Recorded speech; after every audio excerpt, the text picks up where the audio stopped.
alaikum wa rahmatullahi wa barakatuh. Good everyone. So today, inshallah, thank you so much, Miss Basma. Thank you so much. So today, inshallah, I'm going to talk about how to improve your writing skills. First of all, we have some objectives of this presentation. So the first one, we are going to talk about the language skills. Why do students want writing? So why writing is important for the students, and then formal versus informal language in writings, types of writing styles, samples of writing, how can you improve your writing skills, and finally we are going to have the conclusion. First of all, I'm going to talk about language skills. So what is language skills? So this is just a background about language skills. So we know that language skills means introducing the essentials of how to master the usage of the English language for communicative purposes. Okay, so we know that language, the use of language is very important to communicate with either by speaking or by writing. So that's why we have to learn or study language. Okay, we have different language skills, as we know. So we have writing, reading, speaking, and listening. So I'm going to talk about, or we are going to focus today about writing, because writing is very important. As Harmer mentioned in 1998, that the writing skill has finally recognized as an important skill for language learning. So that's why today I'm focusing on writing. Now I'm going to talk about why students, they do care about writing, because for different reasons. Okay, so the first one, because of the exams. So some students, they need to study writing for international exams, like for example IELTS, TOEFL. So that's why they want to learn or study writing. And some of them, they want to study the writing for domestic exams, such as now we have the steps, we have different exams for the students. There are other purposes of studying writing. So we have business classes. So some students, they want to study writing to emails for business, for some companies. Some companies, they ask the employees to know English, and how to write English. Why? Because it's required for this company. And some students, they want to study writing basically because it's what, for essays, for academic English, for the majors that they want to study in the future. You know that there are some departments, they require English as the basic thing to study this department or this major, etc.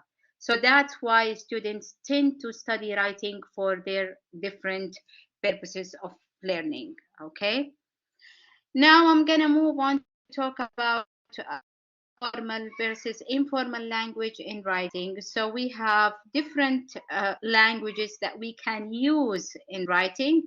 For the formal ones, usually the formal language that we use it's in like a professional and academic writing. Okay, so in the professional and academic writing, usually we don't write contractions. So we cannot write can't, isn't, aren't. So we have to write is not, are not, or can not. Okay, so contractions should be avoided in the formal writing. First persons, like first person pronouns, sorry, such as, we, and are, they are avoided in the in the professional or academic writing. And also, we have to use longer and more complex vocabulary. So it's very important with the academic and professional writing. Okay. And On the other hand, we have the informal language that we use sometimes in the writings. So usually this kind of writing that we can find it writing like in Twitter, on Facebook. So the people who like to use English, they usually like to use what?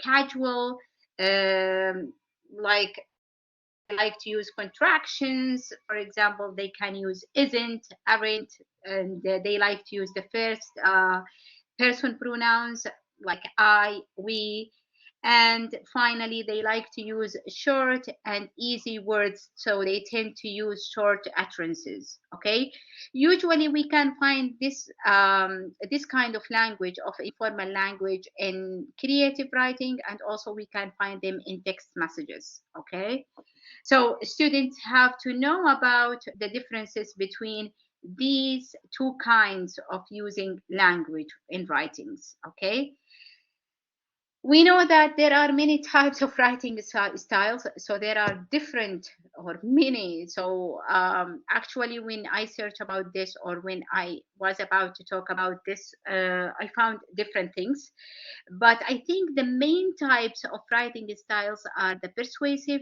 we have narrative, expository, and finally the descriptive writing. Okay, so as a student, okay, you have, or students should have to know about the differences between these styles. So for the persuasive one, it's a kind of argumentative essay or argumentative paragraph, so you convince, or a student convince the reader about something. For narrative, so it's a kind of a story, and so on. So a student has to know about the styles or the types of writing he or she tends to use.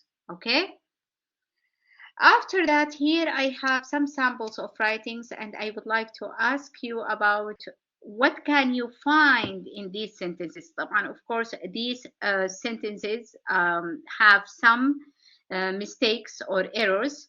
Some of them grammar mistakes, punctuational mistakes. Some of them like with the ideas itself. So I would like you to look at these sentences and please let me know what can you see in these sentences.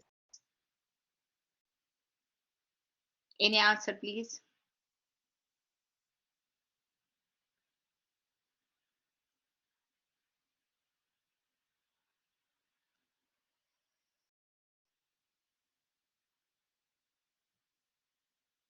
What can you notice?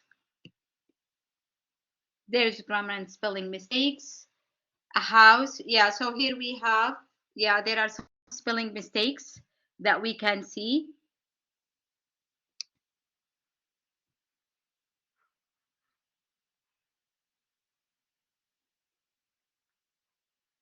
Because, comma, yeah, so punctuational error or punctuational mistake. Uh, so yeah, so spelling, yeah. So yeah, as you mentioned, that these sentences, there are some mistakes that we can focus on. And of course, these are some words from some students. So based on, we are talking about now about the sentence level. Now, I'm gonna move on to talk about like a paragraph here. So what can you notice in this paragraph? Usually we can see this kind of paragraph from level one students, either science students or art students. So what can you notice here?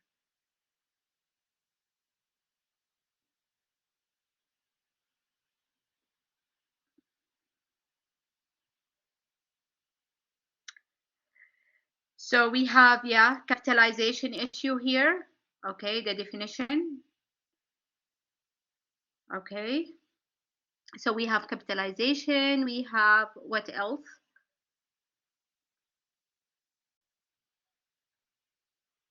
Students' daily routine. Yes, yes, yes.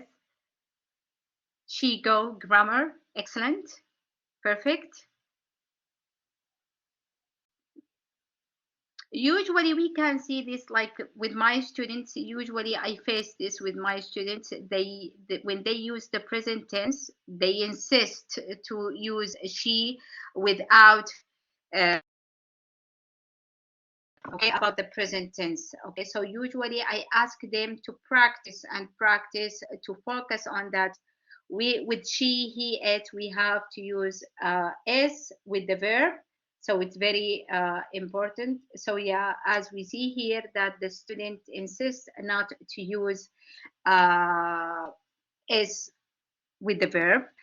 And here we have also the last right example here. What can you see here?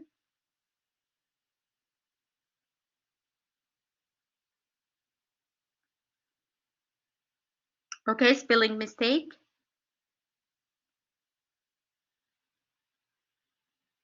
Okay,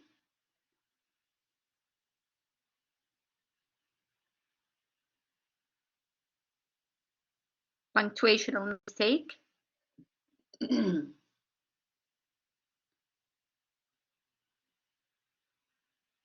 Do you have any idea about why the student is using the with you? So what do you think here?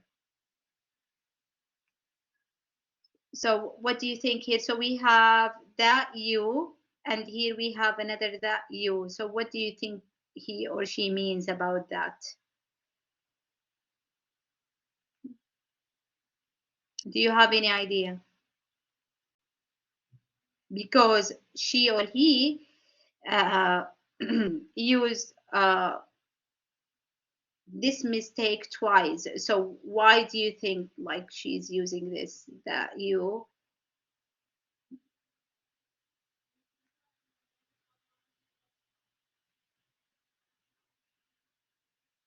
distances between letters? Yes, yes, yes. Maybe that you have to work from 9 a.m. to 12 p.m. That maybe she meant. Okay. Actually, when I saw this writing, I thought about then. So maybe she means because she wrote, Dear Amal, hi, how are you? I hope you are well. I have a great job for you. So I found a great job for you in the hospital as a nurse. Then you must work hard. So I thought about then. Yeah. So I thought about then. Then you must work hard. In addition, love to work. In addition. So what do you think about in addition and in addition?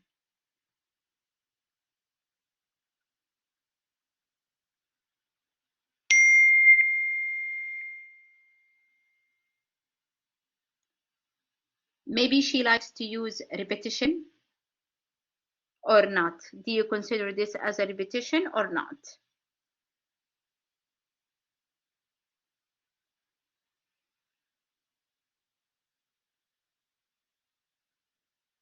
Any idea, please?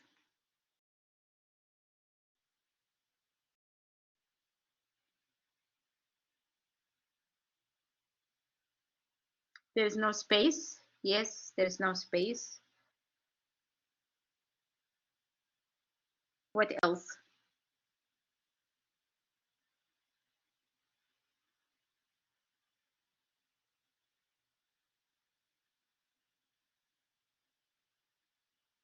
Comma?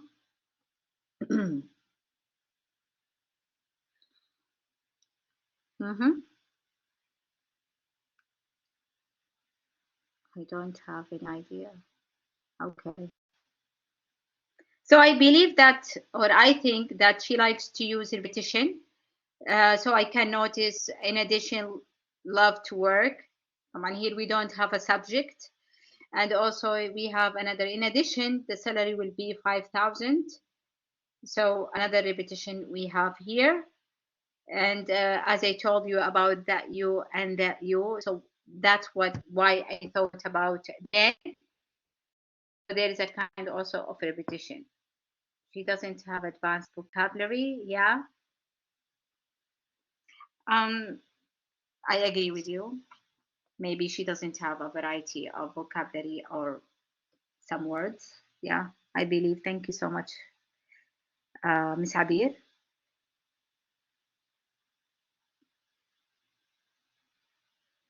Should the student start the paragraph with Dear Amal, hi, how are you? I hope you are well. Or do you think that this is a kind of writing that is considered as like an email?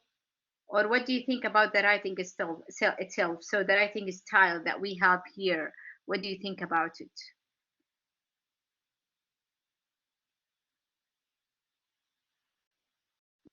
Idea, please.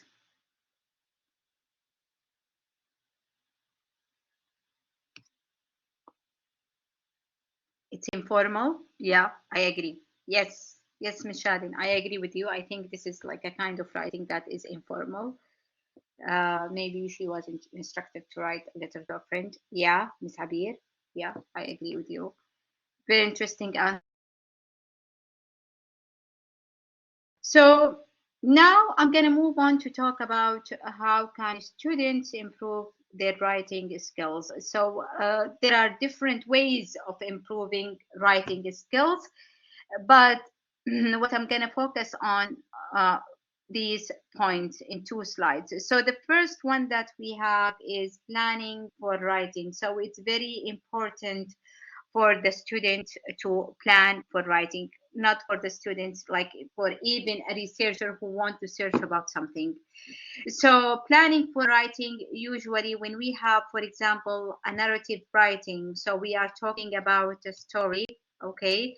So a narrative writing, it's a kind of a story that has some characters that we have to write about them, and then we are going to move on to talk about the plot of the story, so the setting of the story itself.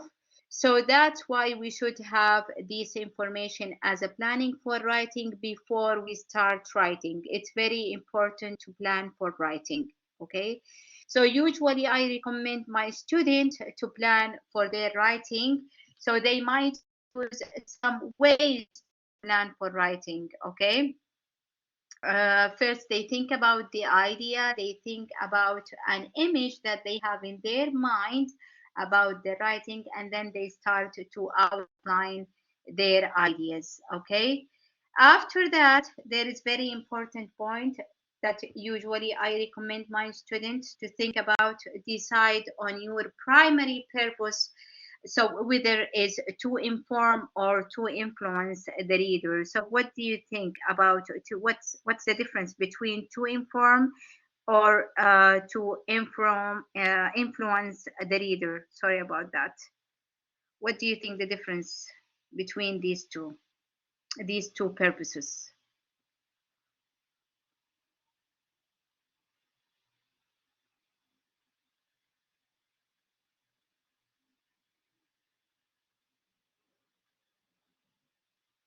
Any idea, please?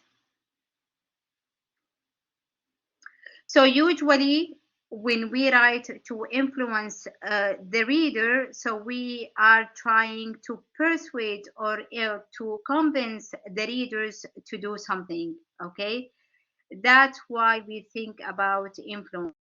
So we are trying to influence the reader. And if we talk about informing the reader, so we are talking about answering the reader questions about a subject so they can be informed, or the reader is informed, or like a reader can make a decision about something. Okay, so usually we have to think about the readers. So I recommend the students to think about the purposes of this writing, and then we have to think about get to the point. What is get to the point? So you have to focus on the point itself. So just we start right away and get to the point. We talk about the point.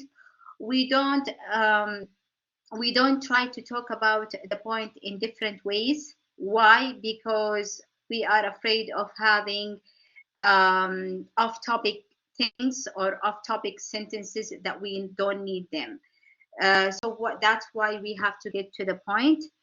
Um, okay, so here we have Miss Habir. She wrote informal means inform means provide factual knowledge. Okay, yeah, yeah, of course it can be. So we can give like factual knowledge or about some facts that we are sure about that. So we are not trying to convince or something, whereas influence, you want to persuade readers to be on the board with you. Okay, interesting. Thank you so much, Ms. Habib. Write clearly, concisely, and directly. So we have to write in a clear way. We have to use some transitions or some words that help us to be clear, and also we have to try to be concisely about the point that we are talking about. So for example, if I want to teach my students, or if I want my students to write about advantages about something, so they start to write about the advantage itself, and then try to explain this advantage in 2 or 3 sentences. Okay, direct to the point. Okay, so I have to focus on that point itself. So we try to be we don't have to be very general about this idea or this point.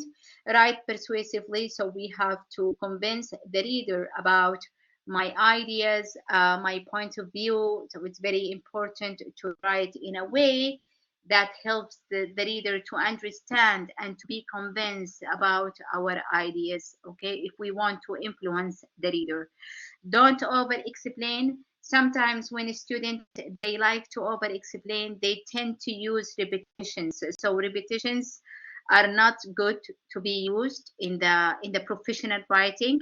So that's why I usually recommend the students, then don't try to over explain. If okay, if you just can do it in 2 or 3 sentences, that's enough for me to explain or to talk about, for example, an advantage that you have. Okay, here we have avoid repetitions. So we try to avoid repetitions, especially English. English has different words that have the same meanings.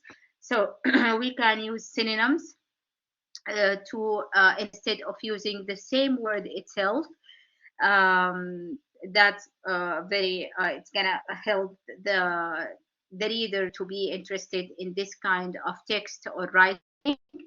And finally, which is very important, I think, in this slide to talk about, is proofreading. It's very important to proofread accurately. There are many websites that I'm going to talk about that helps the student to proofread, and also you can ask, for example, the Writing Center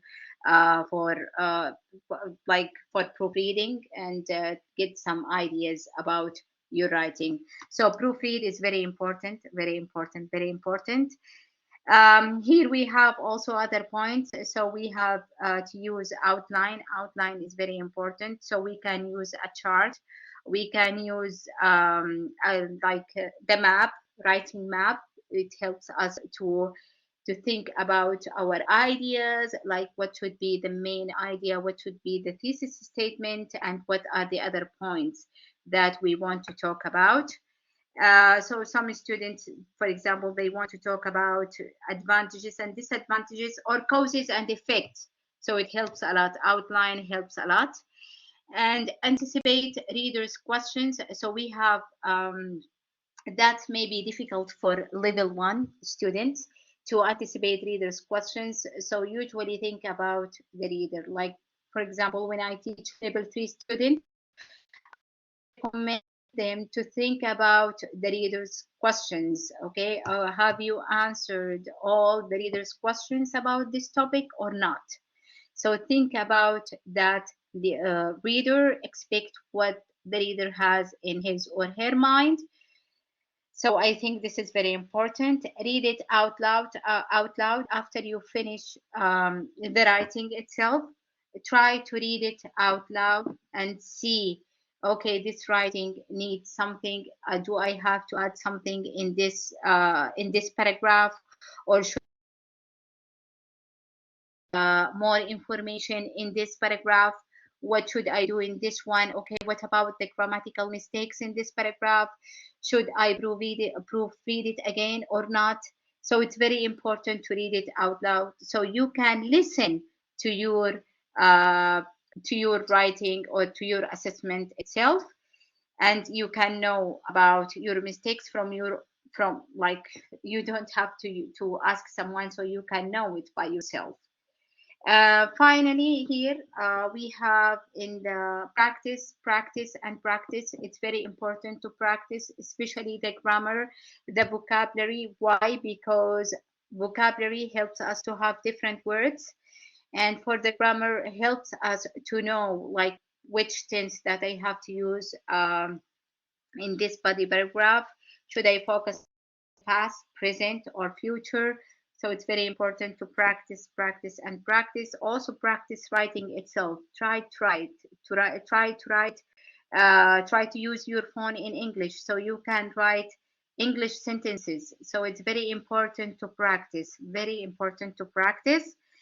And here we have here I'm focusing on the teachers. Okay, like you know that teachers they play very big role in helping students with the writing skills. So here we have the first one: writing abilities are improved through engaging and collaborative instructions. So we know that peer reviewers help students to understand that they aren't writing for themselves but for the readers. So that's why I believe it's very important. And also we have collaborative writing technique. It's a good technique or a good way to teach writing because it facilitates the student to work. And also we know that in a group work, students like to work as a group. Why? Because they can have the opportunity to see, like, their friends or colleagues things and how they can create new ideas. Okay, sometimes there are some teachers who help their students by, for example, exchanging the writing assessment itself, so they can give it to other students to review it and see where can we find the mistakes. Sometimes there are some teachers who tend to use it or to make it as a group, as a class work, so she or he can show the work itself or the assessment itself to the whole class, and they can find the mistakes or the errors of this writing. The second point that we have here about the teachers, that teachers help students to have spelling tests or vocabulary quizzes. Actually, myself, I like to use this technique with my students. So usually after we finish each unit, we have a dictation. So I ask them to study the words or the vocabulary of this unit, and then the next can have dictation. Okay, so they can know the spelling of the words. That of course is going to help them, and I can see the difference between the students who studied for the writing during the semester um, from the students who didn't. Okay, sometimes I like to give them some words that can help them to form sentences using these words. So I ask them to write these words first, and then, okay, can you form a sentence using this word? This is another way to help a student. And also we have students have learned to express themselves, can then they move toward correction of grammatical errors. So those students who have the ability, okay, to express themselves, they can talk about what they believe or what they think about something, so they can have the ability to correct their grammatical error or their grammatical mistakes. Okay, so usually we find that with some excellent students who have this kind of ability, um, so they can do this. Here we have finally we have also like the type of feedback that teachers provide plays a very significant role in decreasing writing anxiety. So the students, the teachers, there are some teachers who give very excellent feedback to the students, so the students know can know their mistakes, so they tend to learn from their mistakes about their grammatical errors or punctuational errors. Okay, so teachers' feedback is very important. And here we have some useful websites, Write and Improve tool with Cambridge. This is very, of course, these both websites and Grammarly. These websites are for free, so students, they can use them for their writing. And so usually to use them, like for example, Grammarly, especially Grammarly, I like to use them. I usually ask students to use them. And in the conclusion, you know that I talk about some techniques that students can use to improve their writing skills. We have here a quote from Einstein. He said that if you cannot explain it to a 6-year-old, you don't understand it yourself. So I think I agree with him. Like if like if a writer cannot explain something to a 6-year-old, sometimes we can say that this writer doesn't understand all the information that he or she has. And also we have here that Wilson, he said also everyone has the gift to write inside them. So we have this ability to write and to express ourselves. And here I have the references. I'm sorry, I couldn't put all of them. And here we have, thank you so much. I'm so sorry. Your questions are more than welcome. Oh my God, sorry about that. Any questions or any comments? Any question? Thank you so much, Ustada Areej, for this nicely presented workshop. Jazakallah khair. I think we finished early today, so Yes. we still have plenty of room left for questions, right? If you have any questions, ladies and gentlemen, just please feel free to type in the chat box. And I also share the evaluation form. If you would like to receive a certificate of attendance, please make sure to fill the evaluation form with your correct information. Yeah, if you have any questions, you can ask me. Okay. Your questions are more than welcome. Believe me. So I'm sorry I talked a lot. So I don't know why. I feel that after I finished, I felt that okay, I was talkative a lot. So I'm not sure. Was it clear? Do you have anything that you would like to ask? Something that you can add? Um, if you have any comments, that's totally fine.